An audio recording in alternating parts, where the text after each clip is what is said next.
Let's be honest, when you look at this, you probably think I'm somebody that absolutely hates LUTs.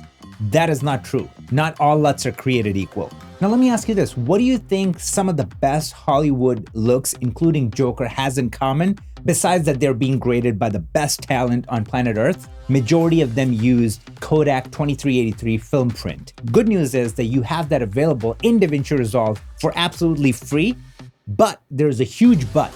There's a hidden secret to using it properly. When most beginners try it, they end up with something like this instead of this.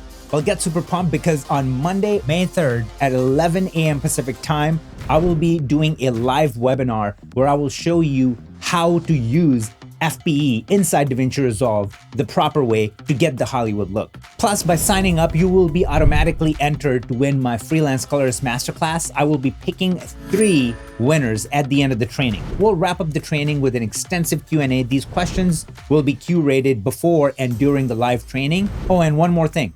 It costs nothing. The webinar is absolutely free, so click the link to sign up, and I will see you guys in the training.